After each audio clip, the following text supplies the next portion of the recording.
where we address all the very critical issues plaguing the creative art industry.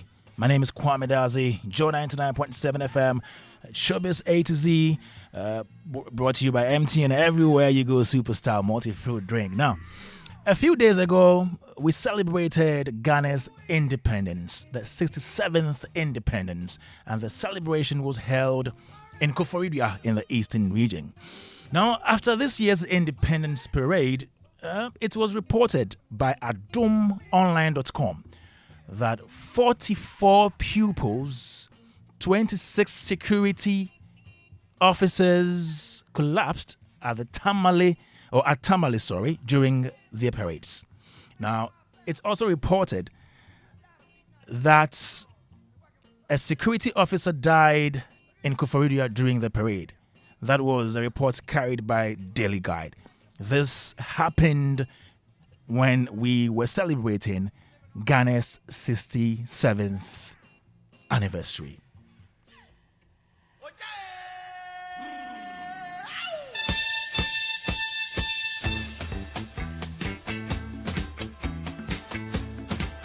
Now, this is not the first time people have passed out at independence parades. It's not the first time, yeah. But the question is, why in the name of independence will we be going through such an ordeal almost every time you see children marching in the hot sun, in this wicked sun, this very, very, very uncomfortable sun in Ghana? We keep asking, why will this happen? I've said for so many times that we need to tweak the way we celebrate our independence. I have suggested, for example, that NAFAC could be incorporated into our the whole independence celebration, the whole parade, and everything, and even making sure that we find a way to make this parade more relevant to our times. Now, the independence parade, apart from recording casualties and keeping school children in Ghana's scorching sun for hours, it rather celebrates the colonial strife that we went through in the past than elevate us. I keep asking, why do we keep doing this?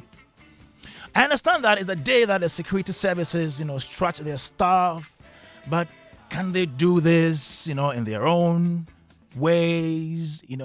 Can they do this in ceremonies for them in their various departments and all that, as we find better ways of living and reliving great moments of Ghana's independence? Can't we do that? We need a celebration that will promote who we are and highlight where we want to be. That is what we need. A celebration that will make us cherish the fact that we are Ghanaians. To me, the best way we can do this is to relive and rebrand the National Festival of Art and Culture, NAFAC.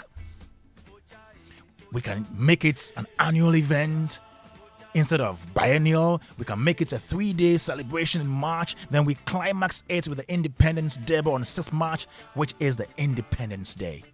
For a long time, those of you who have been following NAFAC, this celebration, this festival has been suffering. It's not gotten the attention it needs as a festival that projects Ghanaian culture and heritage. This means that instead of lining up school children and artisans in the sun to march, maybe what we can do is to put together various activities to promote our arts, tourism, and culture. And I believe this should trickle down to the regions, to the various districts, to the various communities, down, so everybody gets to be part of the celebration. And when this is done, there will be art and science exhibitions, there will be drama themed on our heritage and unity. We can also have competitions on filmmaking, music, poetry, and dance from our schools to the communities. Apart from these, let's think about tourism, domestic tourism.